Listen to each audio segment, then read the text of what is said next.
Hello everybody, it's Craz, and today we're going to be reacting to hide and seek stories animated. So unfortunately Nash isn't here, and I attempted to do a reaction to funny TikToks, but I didn't have my voice on, so comment down below if you want me to do that again and show you guys. So without saying anything, let's just do it. Okay, let's go. Press play in 3, 2, 1. Hide and seek horror stories.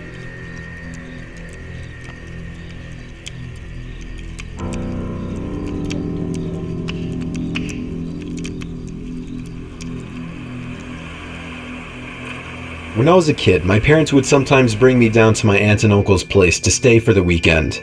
Mainly, I'd spend time playing with my two cousins who were around the same age as me.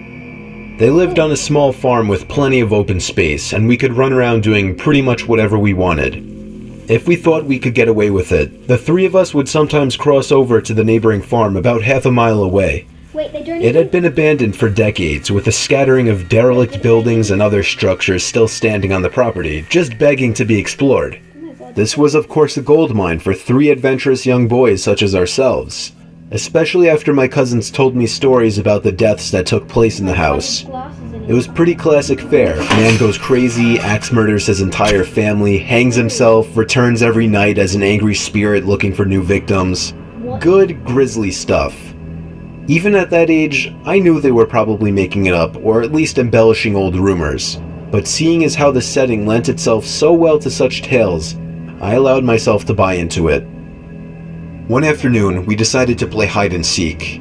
When it was my turn to hide, I ran off for a flimsy brown barn that had living quarters on top, and climbed the stairs looking for a good spot. There was still furniture inside, and personal belongings lay scattered across the floor. Oh wow. I maneuvered over broken dishes, tattered clothes, and crumbling books, eventually coming to a small room with a closet. No. Jackpot. There were even long black dresses still hanging on the rod that I could hide behind. I stepped inside and managed to force shut the folding door. My only illumination was a slit of sunlight that shone through the crack in the door from a nearby window. I crouched down with knees tucked into chest and waited. Some time passed and there was still no sign of my seekers. I waited some more, debating if and when I should give myself up. After nearly an hour, this was starting to get boring. My head drooped. No. I awoke with a jerk. It was pitch black. Drowsy and confused, I forgot for a minute where I was or what I had been doing. As it came back to me, the realization that it was now nighttime and that I had been abandoned here filled me with sinking dread in the pit of my stomach. No. I tried to get up, but a sudden cramp in my calf kept me grounded. I squirmed about, waiting for it to pass, when I heard a door slamming shut downstairs. And instantly froze. Can you see the face? One of my cousins? There was a brief period of silence, then footsteps at the bottom of the stairs. But not just footsteps, a thud too. After every other step. These weren't the footfalls of a child. They were slow, heavy, deliberate. I held my breath, praying they would go away. They did not. The noises continued to ascend. No. No, it's getting louder. After another moment of silence, the walking resumed, this time along with a steady scraping sound, like something heavy being dragged across the floorboards. The footsteps made their way through the debris and wandered aimlessly through the various rooms. I thought I could smell something faintly putrid. The constant scrape sent cold shivers coursing down my arms and back. My worst fears were realized when the steps reached the bedroom doorway.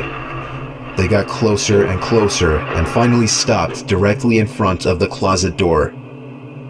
I couldn't see a thing. After an agonizing pause, they continued on, over to the other side of the room and out the doorway again. They faded away down the hallway. I waited for what seemed like an eternity. There were no more sounds now, and I was trying to build up enough courage to open the door and flee. Three things happened simultaneously just then. I was bombarded with a smell I can only describe as fresh roadkill. I heard raspy breathing behind me in the dark closet, and I felt hot breath against the nape of my neck. That was enough for me to hurtle myself out from the confines of that nightmare space, relying on memory and scant moonlight to navigate through the darkened house. All the while, I heard footsteps chasing behind me, closing in with terrifying speed. It was a clumsy, torturous escape full of trips and bumps and blind stumbling. I never looked back, at least not until I had burst out the front door and into the country night. And when I did turn around, I saw absolutely nothing. There were no more footsteps and nobody was chasing me. That didn't stop me from running, though, all the way back to my aunt and uncle's house. There was a police car in the driveway when I got back. My parents were there too, worried sick. Everybody demanded to know where I had been. Apparently, when my cousins still hadn't found me by evening, they'd returned home to tell their parents. Eventually, the police were called in and informed me that they had already scoured every building on the farm. The insinuation that I was lying about my whereabouts didn't go unnoticed. None of it made any sense. It wasn't until years later that one of my cousins filled in a final piece of the story. He and his brothers had spent hours searching for me like they said, but the part they didn't tell anyone was that they thought they spotted me in the window of the bedroom I was hiding in. Oh my god. And when they got closer, they saw that it wasn't me. A young boy neither of them recognized was smiling and waving down at them and gesturing for them to come upstairs. That's when they ran back home. All of this while I slept in the closet. Oh my god. What was that breath behind him? No. I want to watch the sleepover stories in the next one, guys, but no way. Oh my god. Oh no.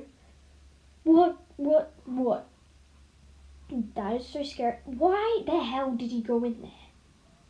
His friends told him a story about it, and he just decided to go in there. Oh my god. No. Oh my god. Thank you guys so much for watching. Wait, I just realized, I know how he fell asleep, but like, why did he wait there? Like, he probably thought they weren't gonna come in, but yeah, obviously. How was there a boy there? Like, what? They never mentioned that in the story, did they? Just a man, not a boy. What? What was the boy doing? Oh my god. Thank you guys so much for watching. Like, subscribe to us, Craz and Nash, and also to PewDiePie because he's awesome. Even though I don't. Oh, never mind. Okay, thank you so much for watching. Like, subscribe, and share this video. And I'll see you guys in another video. Goodbye. Tell me pretty lies, look me in the face, tell me that you